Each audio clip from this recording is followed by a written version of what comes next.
Allez, 9h33 sur LCI, la suite de ce temps de l'info avec ces images incroyables qui passent en boucle depuis hier soir, avec ces hommes, ces femmes dans un supermarché, et pan, ça explose. Les beepers, les beepers, on en est à 9 morts, 2800 blessés, principalement des combattants du Hezbollah pro-iranien. Bonjour Sophie Voldgen, vous êtes au Liban en direct avec nous dans la ville de Nabatieh, apparemment devant l'un de ces hôpitaux. Qu'est-ce que vous voyez depuis ce matin? Est-ce que les ambulances continuent à arriver? Et quelle est la situation chez vous au Liban? Oui, bonjour. Effectivement, donc, je me trouve devant l'hôpital universitaire Cher Gera. C'est l'un des plus grands hôpitaux du Hezbollah de la région de Nabatieh, qui est donc le siège du Hezbollah au sud du Liban. Ici, les ambulances entre 15h45 et 21h n'ont pas arrêté de défiler.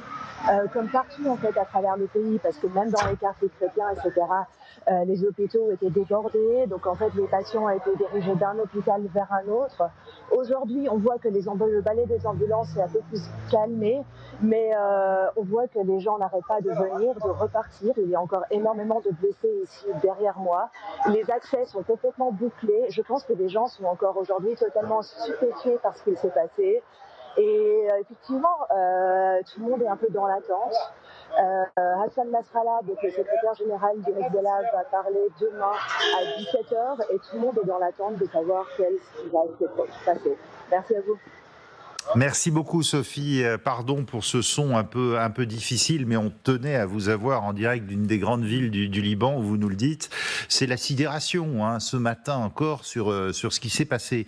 Réaction sur ce plateau, sur ce qu'il faut bien appeler une opération israélienne, du Mossad sans doute, François Clémenceau, sinon qui l'aurait fait.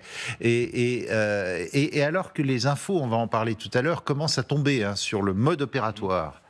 Alors, si effectivement il s'avère que ce soit le Mossad, bien que je ne pense pas une seule seconde qu'il admettra sa responsabilité dans cette opération, mais on est là dans ce que les Israéliens savent faire de mieux, c'est-à-dire avoir suffisamment de renseignements pour pouvoir viser des cibles. Rappelez-vous, c'était il y a 30 ans, lorsque l'artificier du Hamas, Yahya Hayash, est tué par son propre téléphone portable. Oui, ça sonne, il répond et boum. Parce qu'il y avait une charge explosive implantée dans son propre téléphone portable. Ça vous laisse imaginer le degré de complicité, d'approche, de trahison qu'il peut y avoir à l'intérieur des mouvements terroristes. Et ce qui se passe avec le Hamas se passe avec le Hezbollah, et depuis des décennies. Le degré de capacité des services israéliens à savoir qui se trouve à quel endroit et dans quelle posture est absolument inimaginable. Je prends un autre exemple, mais qui est beaucoup plus récent, celui du 31 juillet, lorsque Ismail Haniyeh, le responsable du Hamas, est tué à Téhéran, dans une résidence des gardiens de la Révolution, au moment même où il entre dans le périmètre qui lui avait été assigné. Qui savait qu'il y serait à ce moment-là, et pour faire quoi? Et là aussi, les Iraniens n'ont pas montré de missiles, donc ça veut dire qu'une charge explosive était déjà à l'intérieur, télécommandable. Cette sophistication-là, il n'y a effectivement qu'un seul service au monde qui est capable de le faire avec autant de précision. Ce sont les services israéliens. Alors, est-ce que ça veut dire pour autant que cette opération est une sorte de préliminaire à quelque chose de beaucoup plus sérieux, qui serait l'invasion du Sud-Liban, comme en 2006 ? Moi, je suis incapable de le dire. Mais il y a là un message d'avertissement qui est très net. En fait, on voit une accélération dans l'élimination des cadres du Hezbollah depuis des mois. Ça se passe en Syrie. Alors là, ce ne sont pas que des cadres. Bien sûr, ce sont aussi des propres membres. Et malheureusement, il y a aussi dans le lot des enfants. Alors moi, etc. justement, j'ai une question, oui. François, parce que vous avez souligné la sophistication extrême des opérations du Mossad, qui sont fascinantes. Là aussi, c'est fascinant. Le modus operandi est tout à fait stupéfiant. Mais quel est l'intérêt? Parce que aller effectivement cibler un cadre du Hezbollah, un ennemi d'Israël, on voit bien, évidemment. Mais là, c'est assez risqué. Il y a 1000, je crois, beepers qui ont été de cette façon-là piégés. Et donc, il y a des victimes collatérales. On dirait que les Israéliens, les victimes collatérales, ça les embarrasse pas toujours. Mais Je trouve que pour une opération du Mossad, on a l'impression qu'elle a arrosé très très large. Il a arrosé très très large d'habitude. Il fait en sorte de tuer ses ennemis qui sont responsables à un haut degré. Je suis un peu surprise. Ça a même explosé chez l'ambassadeur d'Iran à Beyrouth. Hein. Et oui, et il y avait déjà eu d'ailleurs une attaque au missile, rappelez-vous, sur le consulat. Et l'intérêt, c'est quand même 2800 blessés. Ça fait des combattants en moins, ça. L'intérêt est de répondre d'une certaine façon politiquement et de façon stratégique à ce qu'on appelle la faille sécuritaire. Rappelez-vous ce que l'on disait le 8 octobre. Comment se fait-il que Israël, l'un des pays les mieux protégés au monde, ait pu laisser le Hamas aller tuer des centaines et des centaines de civils innocents à 1 kilomètre seulement des kibboutz, etc. Et la même chose pour le Hezbollah. Vous avez aujourd'hui au Liban des gens qui disent mais comment se fait-il que le Hezbollah n'est plus capable de nous protéger alors que c'est la Donc force c'est pour montrer la vulnérabilité. La vulnérabilité et évidemment la perturbation des degrés de communication qu'il y a au sein même du Hezbollah, entre le haut commandement, les commandements régionaux, les commandements locaux, les propres membres. Il y a des chefs de section du Hezbollah qui sont tués un par un sur le champ de bataille, souvent par des drones. Ça veut dire qu'on sait exactement à quel endroit ils se trouvent. Non, mais ce que disait il y a des victimes collatérales. C'est pourquoi maintenant ? Parce que il y a, je parle sous le contrôle de François, mais il y a une division du cabinet de guerre pour savoir s'il faut. Netanyahou veut porter, après le Hamas, il veut porter l'effort contre le Hezbollah de manière beaucoup plus nette. Il faut y aller une fois pour toutes. Et son ministre de la guerre n'est pas d'accord. Il y a des divisions au sein du cabinet de guerre. Et en fait, on ne sait pas très très bien parce que Netanyahou parie sur une réaction assez modérée de l'Iran et du Hezbollah. Hassan Nasrallah parlera demain, le chef du Hezbollah. Mais donc, il essaie de faire monter la tension avec eux, parce que là, moi, je veux bien, il n'y a pas simplement des blessés ou des morts. Mais d'abord, les gens qui avaient ce type de système de communication, c'était plutôt des gens intégrés dans la hiérarchie du Hezbollah. C'est pas le chiite libanais de base. Bon. Deuxièmement, ça veut dire que leur système de télécommunication alternatif, puisqu'ils avaient pris ce système, non pas parce qu'ils n'avaient pas de téléphone portable, mais parce qu'ils ne voulaient pas passer par le téléphone portable. Ouais. Donc ce système est définitivement explosé. On imagine que ceux qui restent, les beepers, on les met à la poubelle. Donc ça veut dire qu'ils vont revenir, non seulement des cadres, y compris des cadres intermédiaires, sont blessés. Deuxièmement, leur système de communication est quelque part remis en cause complètement, donc ils risquent de revenir vers du téléphone, lequel téléphone est particulièrement écouté par les Israéliens. Troisièmement, c'est une humiliation. Non, mais ça vous localise aussi le téléphone. Hein. Bien sûr. Voilà. L'autre problème. Ouais. Mais c'est une humiliation incroyable pour un Hezbollah qui avait un discours très nous défendons le Liban, nous défendons la population arabe et palestinienne, etc. Donc, bon. Et c'est une provocation de plus. Il y en a eu un certain nombre, François Clémenceau le rappelait. Le chef des opérations du Hezbollah a été tué, etc. Bien. Donc c'est une provocation de plus. Alors il va falloir que le Hezbollah soit fait la tentation de répondre dans un climat militaire où ils sont déjà affaiblis à cause de ce système de télécommunication défaillant, ou bien ils ne répliquent pas, mais à ce moment-là, effectivement, ils perdent une crédibilité. Et enfin, tout le monde, quand vous vivez un peu, enfin vous connaissez le Liban, vous savez que les gens peuvent avoir des raisons d'ailleurs d'être un peu paranoïaques. Donc maintenant, on se demande si quand ils vont prendre quoi que ce soit, pas simplement des téléphones, mais une voiture, s'ils sont pas, si tout n'est pas manipulé quelque part par le Mossad, est-ce qu'ils peuvent simplement respirer l'air dans lequel la peur s'est installée. Voilà. Sur le mode opératoire, le New York Times donne un certain nombre d'informations ce matin. Alors à prendre comme elles viennent. Hein. Ils disent quoi ? Ils disent que c'était une commande du Hezbollah d'un millier de beepers ou de pagers directement à Taïwan. Le constructeur taïwanais dit nous on a fourni des pagers mais on n'a rien mis dedans.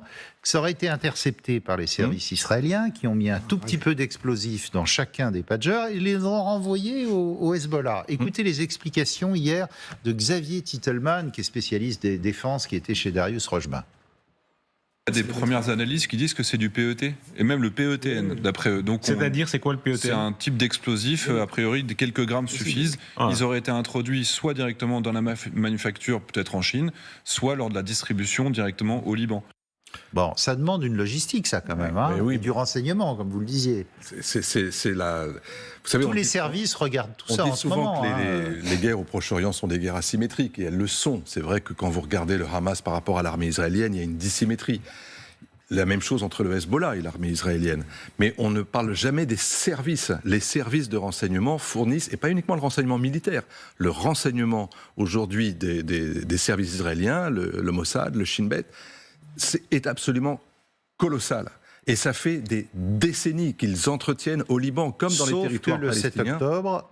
Oui, bon. Mais en l'occurrence, à l'intérieur même du Liban, et surtout du sud-Liban, ils ont des centaines et des centaines d'informateurs, de mouchards, des gens qui sont payés, des gens qui sont introduits dans la hiérarchie du Hezbollah.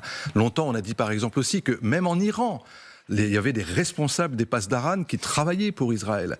Et ça n'a aucune sorte d'équivalence, si vous voulez. C'est un avantage stratégique pour Israël qui est de dire on peut frapper où on veut, quand on veut, dès lors qu'on a le renseignement pour savoir qui se trouve. Ce que disait Jean-Marie Le Guen, la peur est partout maintenant. Mais sans craindre la riposte iranienne. Oui, mais la riposte iranienne depuis le 31 juillet, c'est-à-dire depuis l'attentat contre Ismail Haniyeh, encore une fois, sur le sol iranien, et non pas à Damas, à Bagdad ou à Beyrouth, elle n'a pas eu lieu. Oui, donc ils ne craignent plus la riposte iranienne. Alors, ils la recherchent. Donc, François, et la recherche. Vous ne voyez pas cet événement comme le déclencheur, si je puis dire, d'une guerre régionale. Moi, je pense que c'est un dernier avertissement pour dire au Hezbollah, si vous ne reculez pas derrière la frontière du fleuve Litani, c'est-à-dire 25 km au-dessus de la frontière entre Israël et le Liban, eh ben vous aurez ce qui vous attend, c'est-à-dire une invasion, soit terrestre, soit des raids aériens, mais qui pourront faire... Mais alors là, pour le coup, la population, évidemment, sera la première à en souffrir.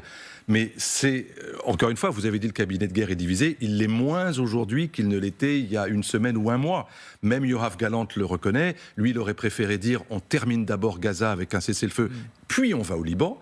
Mais il y a une forme de consensus sur l'idée qu'on ne peut pas laisser aujourd'hui le Hezbollah menacer à ce point le nord d'Israël. 100 000 personnes qui ont été évacuées de leurs habitations depuis le 7 octobre. Et vous pensez que le Hezbollah va entendre l'avertissement ? Il y a une négociation qui a lieu avec où la France joue un rôle assez actif, malgré tout, même si ce n'est pas les seuls, pour essayer de faire revenir à ce qui est une règle adoptée par les Nations Unies, c'est-à-dire le fait qu'il ne doit pas y avoir d'armes en dessous du fleuve Litani. Le fleuve Litani est à 25 km au nord de la frontière, et dans cette bande-là, il devrait ne plus y avoir d'armement Hezbollah. Et donc la discussion, elle se fait, elle est ouverte. C'est pas une discussion fermée. Je veux dire, le Hezbollah n'a pas définitivement dit non.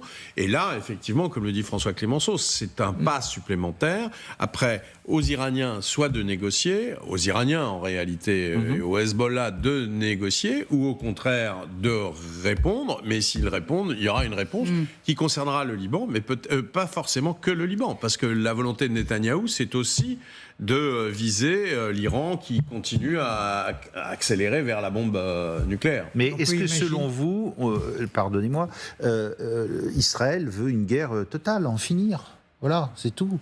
Je pense, Israël voit aussi que la période aux États-Unis est un petit peu flottante. Et donc, ils ont une certaine marge de manœuvre tant qu'il n'y a pas l'élection présidentielle. Joe Biden n'a pas réussi à trouver une solution. En ce moment même, Anthony Blinken, une nouvelle fois, est au Caire. Le 100e voyage. Le dixième. C'est beaucoup quand même. Le 10e en 12 mois. Ça ne sert pas à grand-chose, franchement. Moi, je trouve que c'est très courageux de la part de Blinken et de l'administration de Biden. C'est son job. Ouais, c'est son job, mais comme vous le dites, c'est un peu lassant, quoi. Bon, mais en même temps, il lâche pas le morceau. Moi, je trouve ça plutôt bien dans l'absolu. Faut rendre aux diplomates qui ne réussissent pas parfois la nécessité de continuer de leurs efforts. Voilà. Non, et puis ils ont obtenu des résultats, parce qu'on oublie complètement, évidemment, tout ce qui s'est passé depuis le 7 octobre ou avant le 7 octobre. Mais il y a eu, entre le Liban et Israël, un accord. Tout le monde l'a oublié. Un accord sur la délimitation de la frontière maritime. Vous pensez que le Hezbollah n'avait pas son mot à dire dedans ? Bien sûr qu'il a approuvé cet accord pour dire voilà ce qui est à vous et voilà ce qui est à nous. Bon. Donc ça veut dire que le Hezbollah, il est parfaitement capable en fait de négocier. Il négocie aujourd'hui. Il est en train de dire peut-être pas 25 km, mais peut-être 5 ou 10 ou 15, mais il négocie. Et il y a des émissaires américains en permanence.